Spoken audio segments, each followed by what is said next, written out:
So, hey everyone, I'm Kristen with Students for Life and Students for Life Action. Thanks for getting on tonight. We are so excited to have you on this very special Pro-Life Gen Town Hall. We have U.S. Representative Mike Johnson. He is a leader in the U.S. House of Representatives. He's from the great state of Louisiana, and we are so excited to have him on tonight for this interview to kind of get to know him better and hear his heart about this issue, and also get some of his thoughts about the current COVID crisis and how that plays into what we're doing in the pro-life movement.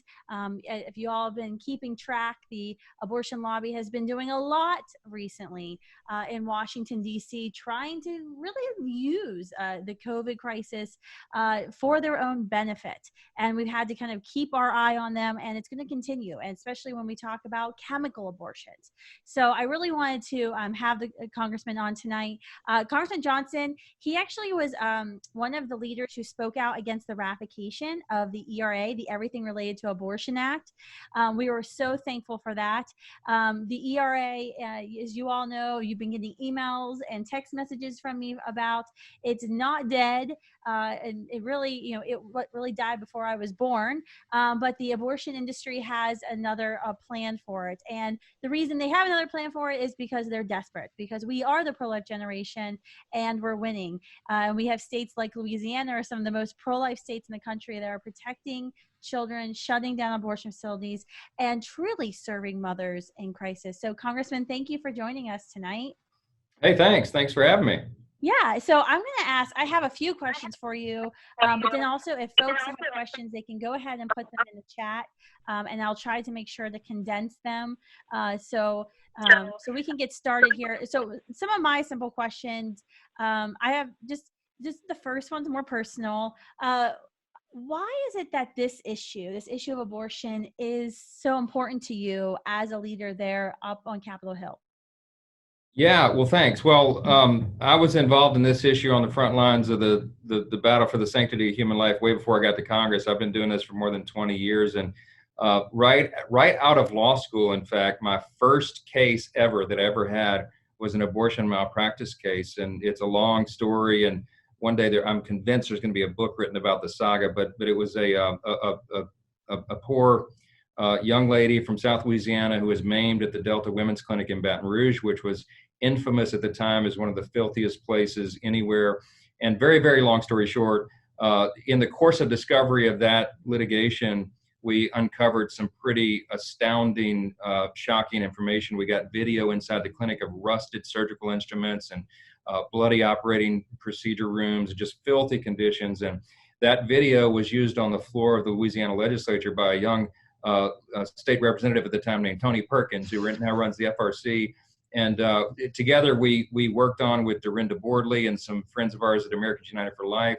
And we drafted, that was the catalyst for us to draft the first clinic regs for a long, long time. And those became a model for other states. And so that was the start of my career doing that. And that was in 1998, way back when. And so we've been in this battle ever since. We've been litigating against the industry, trying to clean it up to protect women. And I did a lot of legal work. I was an attorney. I did a lot of legal work for crisis pregnancy centers around the region, around the country, and tried to always work on those issues. I was a litigator for the Alliance Defense Fund for over a dozen years, and kind of my subspecialty was the pro-life work. So this is in my DNA. It's who I am. Part of the reason is, and you asked me personally why I'm motivated to do it, is that I'm personally the result of a teen pregnancy. My parents were dated since the 7th grade, and I was conceived their junior year in high school. And this was in 1972, a year before Roe. And a lot of their friends tried to convince my mom, who was just barely 17 at the time, to take care of the problem. And thankfully, they were raised with values that they just, something in them told them that was wrong. And so here I am, and I'm the oldest of 4 kids. And so this is real, it's personal to me. And there's a reason that we do this. And, I'm motivated by my faith, and I understand, and we all understand, that God is the author of life. The founders of this country believe that. It's part of the reason I became a constitutional law attorney, is because I believe in those time-honored principles and the ideas that are articulated in the Declaration. That these are self-evident truths. No one can deny this, that our rights and our liberties derive from God himself, and the state should never be allowed, no state, no other man should ever be allowed to take that away.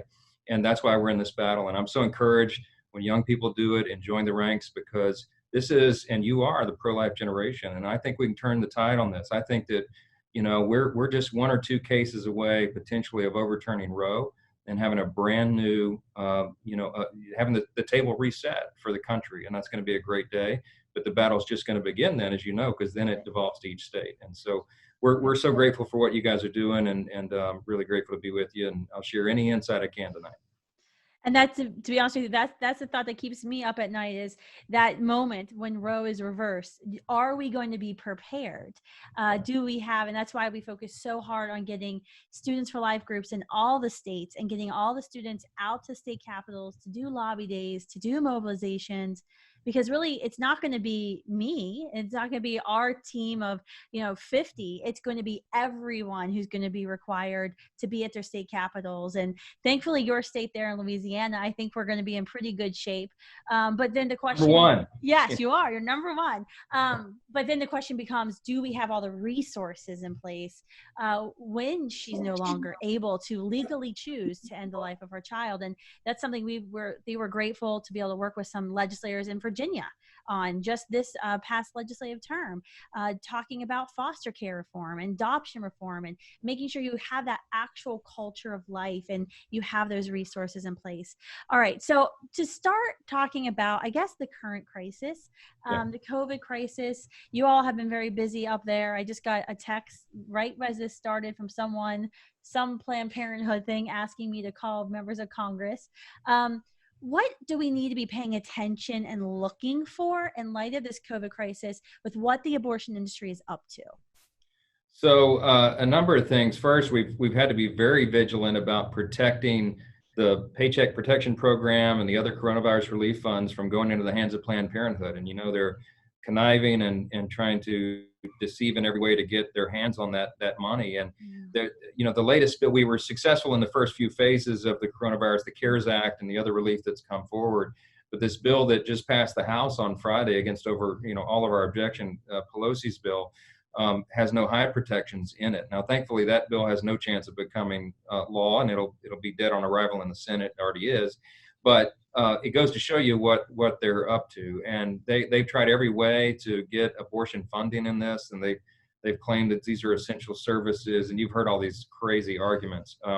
So we've had to be very vigilant about that, and we'll have to do that continuing, going forward. And we've got to be looking, I think, forward about some of the things that we think can be coming down the pipe. Now, this is an election year, of course, and this is for all the marbles. I mean, this election can decide the fate of the republic. I mean, that's not hyperbole. It is truly what's at stake. And we're working really hard. I'm working really hard to get President Trump reelected and for the Republicans to win the majority back in the House. I chair the Republican Study Committee right now. That's the largest caucus of conservatives. We have 148 members in there. They're all pro-lifers. These are all your fellow warriors. And we understand that the stakes couldn't be any higher. We have about 17 or 18 different pro-life bills that are filed in this Congress. I co-sponsor all those, but they won't move because the speaker and the majority party hold all the cards, as you know how it works. So I serve on the House Judiciary Committee. I'm the ranking member of the Constitution Subcommittee. We cannot get a hearing on any of these bills. They will not allow us to bring them up. And so elections have consequences, as we all know. And this is, I could argue that there's never been a more important time for us to be active and involved and engaged, because on the life issue and on so many more broader issues about the future of the country and how we're going to recover post-pandemic and all the rest, we have to have people with the right principles and the right seats on the bus, so to speak. So, I'm grateful for all you guys are doing. And there's another thing, too, that relates directly to Louisiana and will have a big bearing on a lot of this, and that's the Supreme Court's opinion in the June Medical Services versus Russo case. And that's a case that's near and dear to my heart because I actually was the litigator. I defended the state's regulations in the federal district court 5 years ago when that was in its early stages. And now life comes full circle, and now I help lead the amicus brief on behalf of 207 members of Congress in support of the state. And if you haven't followed that case, that's the admitting privileges case, and it's the first one that we have with the new conservative majority with both President Trump's appointments on the court and Gorsuch and Kavanaugh could make the difference. And I think they will. I think they'll uphold the state's right to regulate in this area, these common sense health and safety regulations.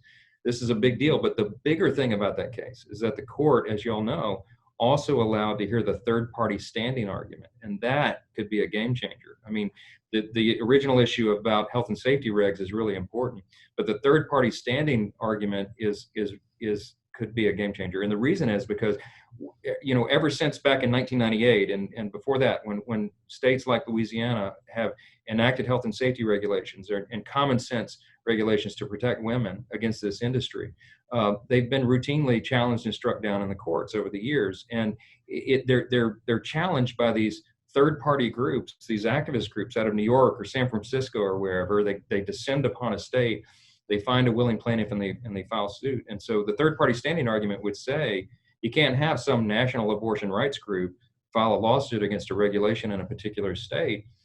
It has to be someone who's genuinely directly affected by that, a woman who is in that jurisdiction.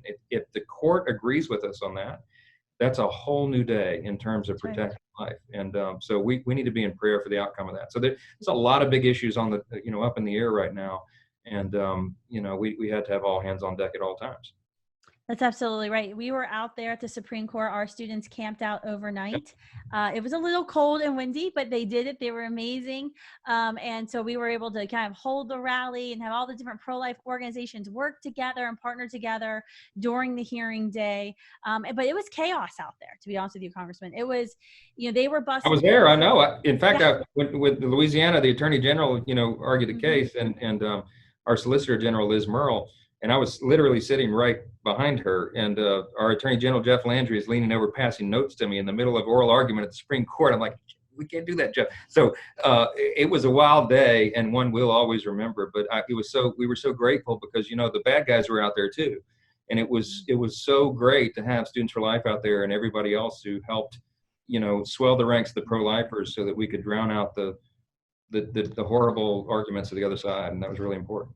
Yeah, I think being out there, I kind of wish we could take every on the fence voter and stick them out front of the Supreme Court, because they were so extreme, and their rhetoric, the speakers they had. I had one woman screaming at me, had earrings of an alligator eating a baby. I mean, and you know, I mean, just unbelievable extremism on display.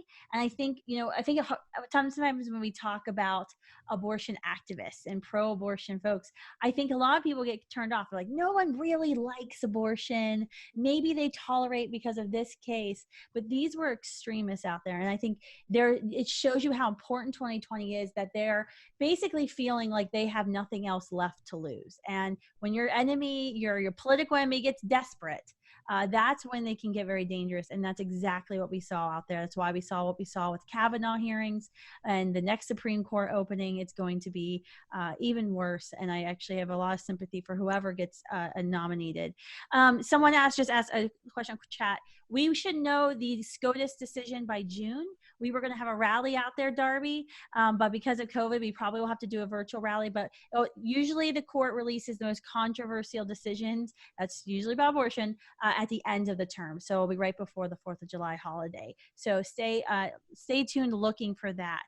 All right, Congressman, what do you think we need to be doing better? You sponsored legislation that would prevent pregnant minors from being taken across state borders without clear notification of parents. You know, something that I've been really focusing on right now is preparing for the day after the election, to really push the administration and the president to bar Planned Parenthood for all of their crimes. But one of the things that really hasn't been explored is this challenge of these young girls coming into Planned Parenthoods. If you look at the states and you look at who's calling the hotline saying, you know, suspected statutory rape, suspected child abuse, and then you look at the abortion numbers, and you know they're not lining up. Right. We know just from Planned Parenthood and reports how many young women and young girls they're seeing. And, you know, they're, as mandated reporters, they aren't making these calls. And so your law would definitely help if there's parental notification and parental consent. What else can we do as the pro-life movement to be pushing for that type of legislation and really kind of keeping this this talking point out there, is that Planned Parenthood and the abortion industry are preying off of these young girls who are already being victimized by these older men, these relationships that they are in, and they're never getting help when they go to the Planned Parenthood. Yeah, that's exactly right. And they're violating state laws in every case when they do that. And we know that this is ubiquitous across the abortion industry, is that they routinely don't report those incidences, and they're mandatory reporters, as you said. So I think a part of it is the continuing kind of public awareness campaign to present this information and to say this is a very pro-woman initiative. I mean, we're trying to protect women who are vulnerable, particularly in this case minors, who are being manipulated by these older men. It's a sinister, sick thing. And I'm personally motivated to do this. Way back in the day, 15 years ago, probably, I was litigating a case to try to prevent an abortion. Some parents, there was a 15-year-old girl that was pregnant in North Louisiana. Parents found out about it. They knew that the older man who had impregnated her was trying to take her to get the abortion. And we were successful. We went to the state district court and obtained a temporary restraining order to prevent that from going on, because the parents, of course, the little girl was, emotionally distraught, was not making a rational decision. The parents wanted to help her with the child. And we went into the court, we got the TRO, and it was such a great victory. And then 3 days later, the guy drove into town, picked her up, and drove her across state lines and had the abortion anyway. And it was outside of the jurisdiction of the court. It's just a travesty. And we realized then that there was no federal law to prevent that from happening. Mm-hmm. And so this law is a long time overdue. It's pro-woman, it's pro-women's health. If we're going to protect, the most vulnerable among us, which, our friends on the other side of the aisle say that's what this is all about, then that they should be in favor of this. And anybody who looks at this issue objectively should say, now, look, there are provisions in the law. If the parents of a minor are abusive, or if she's in legitimate fear of telling her, informing her folks, there is a provision around that a court can determine that. But that's the only exception that there should be. And, we can make that compassionate argument, and I know you guys are going to help with that. It's a really important one to do. Yeah, I would encourage all of y'all to, when we're talking about abortion, really to be talking about this issue of parental consent, parental notification. Dr. Michael New, he's a researcher at Catholic University, has written numerous articles about, the effect of when you pass this type of legislation in states, how many lives it saves. Not only are you protecting young women from these predators and really the cycle that continues, but you're also saving lives. All right, so Congressman, can you tell us a little bit, thinking about COVID and this text message I just got from Planned Parenthood that's made me very angry. What are the battles that we need to be paying attention to? So we have this latest round of stimulus that we know it doesn't have Hyde in it. What are the other battles that are forthcoming that we need to really be keyed into? Well, one of the things we're trying to be on the lookout for is the rise of, the use of chemical abortions, because there's this move towards telemedicine and kind of off-site medical treatment and that kind of thing. So there'll be a push, and, the other side will say, this is very compassionate. This is, what about, the evolving nature of medicine. We need to be able to treat people remotely. And so we'll just, mail them a chemical that will induce the abortion, a pill or syringe or whatever it is. We have to be very vigilant about that. The states are going to have to ramp up regulation as off-site medical treatment, and those are good innovations because it helps a lot of people when you're talking about true medical health.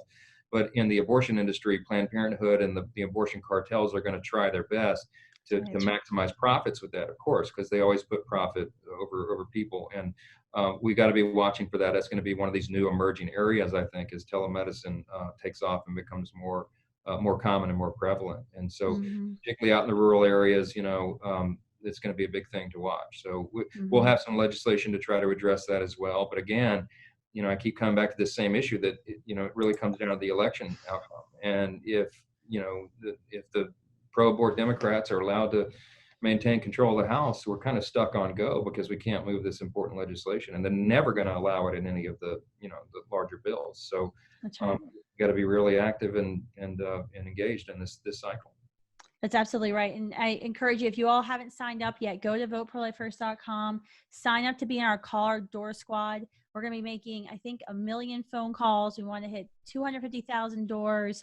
We need you. We're already making calls right now. So make sure you sign up to voteprolifefirst.com, and we will train you. And there's a lots of like opportunities to even get paid. And we're partnering with our friends at Susan B. Anthony List and sharing data. And that's what's been, you can tell the importance of this election when you have so many organizations working together, many cases for the first time ever, to make sure we have a very concise, unified effort and focusing on the key places. So make sure you sign up at voteprolifefirst.com. Congressman, so let's talk about another question that we got in here. All right. What do you think is the most effective way for a pro-lifer, a pro-life activist to reach out and talk to their elected officials? You're an elected official. What is the best way for us to get in front of you with an issue or something that's developing in our state? That's a really good question. I mean, I was a state legislator for a few years, and it's easier to access the people in the state legislature because they have a smaller constituency, and you would be, not you guys, but most people would be surprised because y'all are involved and engaged, and but just a little bit of effort goes a long way with a state senator or a state representative, for example, because you'd be surprised how few people actually engage like that. If you get 5 or 7 letters, and I mean original letters, not just like the cut and paste kind of stuff, because we get volumes of all that, but some thoughtful correspondence from just a handful of people can make a difference on an issue, because most people don't engage like that. At the congressional level, it's a little more difficult because each member of the House, for example, has on average 750,000 constituents, and so it's hard to get directly to the members sometimes. But engaging their district level staffs and their staffs on the Hill is really important, because if they hear enough of a ground swell and enough of volume on an issue, they'll bring it to the member and bring it to their attention. Hey, Congressman, Congresswoman, you may want to know this must be a big deal back there because we've got a high volume on this. We get reports, of course, every day on the numbers on pro and con on various pieces of legislation and issues like that. But I would also encourage you, and some of you guys are involved in this, but when you are on Capitol Hill or you do come for a Supreme Court oral argument or something like that, try to schedule a visit to come in and sit down with the members of Congress, because that is a really great outreach tool, and it's remembered, and it makes a difference. There's so much noise when you're a member of Congress. There's so many interest groups, there's so many voices, but you remember those individual meetings, and particularly, I think you have an advantage as students for life, as young people, because you stand out. You really do. And we meet with a lot of people in a given week, hundreds of people, but the ones you remember are the more unique groups. And when you have a group of young people, it stands out. And so I would argue, I really believe this, you guys are in a unique place to have a more influential voice than many of the others that are out there. And so you should take advantage of that. And I pray that you will, because at the end of the day, it makes a big difference. That's one of the reasons we launched Students for Life Action, just so we can get up to Capitol Hill more and fly our squad members there to DC and make sure our voices are heard. I think usually when we go and lobby, we walk into offices and they assume we are with Planned Parenthood because our students look young and are young.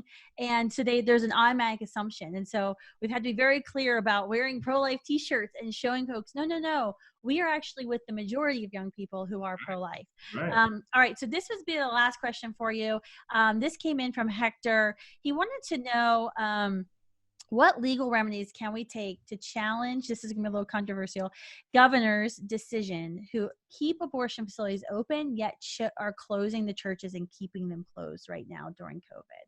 Yeah, well, I mean, hopefully that's becoming a moot point now, because I think all 50 states are at some stage of reopening in phase 1, and churches ought to be included in the first phases as long as they social distance. But that was a big issue in Louisiana. I know a lot of people listening are in Louisiana, and we fought John Bell directly on that, because it was just an extraordinary double standard. And Jeff Landry and I, the Attorney General here, were hammering on him. And John Bell and I go back to law school. We've been battling this stuff for 20 years. Okay.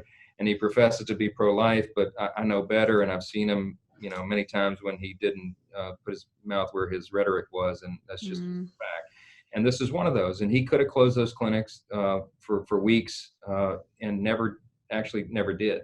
And it was a big problem. And the Attorney General's office tried to do everything they could. There was a shortage of medical health officers who could go out and confirm what was happening in the clinics and all that. But the bottom line is, don't let anybody ever tell you otherwise, because I know when I was involved in the conversations directly with the governor, he could have closed those clinics when he didn't, and he closed her. Okay, so that's a fact. It is a moot point now. It's a sad and tragic footnote to history, but we lost hundreds, thousands potentially of unborn children in that interim period. And, we can never get them back. And, that's another thing for the interstate abortion, legislation, is that Louisiana became a hub for that because Texas wasn't allowing it, some of the neighboring states, and they were all coming into, the Hope Clinic in Shreveport, and the volume of abortions went up in North Louisiana because of that very thing. And that's just a sad, shocking thing. So I think from a legal standpoint, I think it's a moot point now. But if it arises, if there's another wave, heaven forbid, this thing happens again, we'll be ready and armed for bear. And there's a number of plaintiffs groups I think who'd be ready to take that litigation. And it would be you'd posture it as a temporary restraining order to enforce the law appropriately and equally. And I think we'd have a good shot at that. Yeah, Richard just wrote in that 3,000 babies were aborted during the corona pandemic in the state of Louisiana. So this is why, folks, this is why politics matters. We say this all the time in Students for Life, that this issue of abortion is not a political issue. This is a human rights issue, but politics is one of the most important battlefields we must engage in, because these policies, these laws, these regulations, they truly matter. And when you have courageous leaders on Capitol Hill, like Congressman Johnson, like Senator Daines, you will see lives saved. And when you don't, you see lives lost. So thank you so much, Congressman, for coming on tonight. Is there anything that I didn't ask you that you wish I had that you want to share with folks here? I want to leave y'all with an important thought. And I thought of this a moment ago, and you saw me, I was distracted. I was pulling something up on my phone because you were talking about the competing protests during the Supreme Court argument. And what struck me and what stood out to me was the stark contrast between our side and the other. And you mentioned, the alligator earrings when alligator and a baby. It's just, the darkness is almost inconceivable. And what we always have to remember, and I want to leave you guys with this, it's something I think the Lord taught me a long time ago, and it's made a big difference in my life and in my career and my outlook and my perspective. I used to get so frustrated and even distraught about the darkness we were seeing, particularly on this issue and in so many others around the culture. But remember what the Apostle Paul said to Timothy, his young protege, in the second chapter of Timothy. I just pulled this up real quick, and I have most of this memorized, but I want to read it to you because I want to get every word right. This is out of the NIV, but in 2 Timothy 2, beginning at verse 22, it says, "Flee the evil desires of youth and pursue righteousness, faith, love, and peace, along with those who call on the Lord out of a pure heart. Don't have anything to do with foolish and stupid arguments, because you know they produce quarrels." And here's the key verse, 2 Timothy 2, verse 24. "And the Lord's servant must not be quarrelsome, but must be kind to everyone, able to teach, not resentful. Opponents must be gently instructed in the hope that God will grant them repentance, leading them to a knowledge of the truth, and that they will come to their senses and escape the trap of the devil who has taken them captive to do his will." Listen, in this arena, more than any other, and I've been, I did litigation for 20 years against the darkest elements of the culture, pornographers, just everything. But in this arena, people are taken captive, okay? And you have to recognize that our battle, as the scripture says, is not against people. It's not against flesh and blood. It's against principalities. This is a spiritual battle that we're in, okay? And remembering that, even when you're in a protest and you're facing that and they're screaming at you and they're hurling insults at you and calling you terrible names and waving these wretched signs and all that, remember, that the Christ that we serve died for them too. And they're just deceived. And so we've got to love them through it, as hard as that is. So always keep that perspective, and it'll help you keep your chin up and your optimism up. And we try to do that. It's really hard sometimes. It's really hard sometimes, as y'all know. But God's going to honor that, and he'll save people. And there's some great testimonies of people coming out of that whole darkness who have been moved by the compassion and the love and the steady hand of the people that are doing what you guys do. So keep it up, and we're cheering for you and praying that you grow your ranks, because we need you now more than ever. Thank you so much, Congressman. And thank you for all that you're doing on Capitol Hill. We look forward to working with you. And hopefully, when we can get up there for our lobby day, one of our first pro-life Gen lobby days, we can visit your office and all your folks at the Republican Study Committee and what you're doing there. And thank you all for tuning in tonight. Make sure you go to voteprolifefirst.com, sign up for the call or door squad. We are making calls tonight, every night. We're actually helping out some pro-life Democrats in a primary in New Mexico who actually were courageous enough to defeat a very extreme pro-abortion bill and who are now being primaried by the Democratic Party for being pro-life. So make sure you sign up for our call squad, start making calls, we'll train you. Also, I encourage you, I don't know if I'm allowed to announce this yet, but you can go to thisischemicalabortion.com. We are launching a national ad campaign about chemical abortion. So we have got the rights, the producers of Abby's movie, Unplanned, are allowing us to use that chemical abortion scene.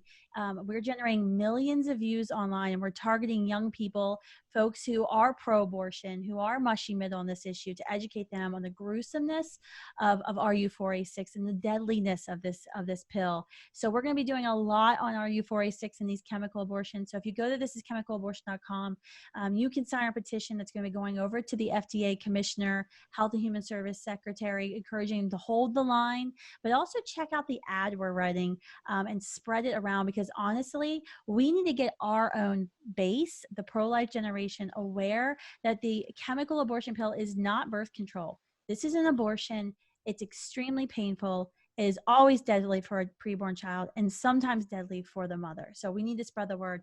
Thank you all for joining tonight. Thank you, Congressman. You got it. Glad to be with you.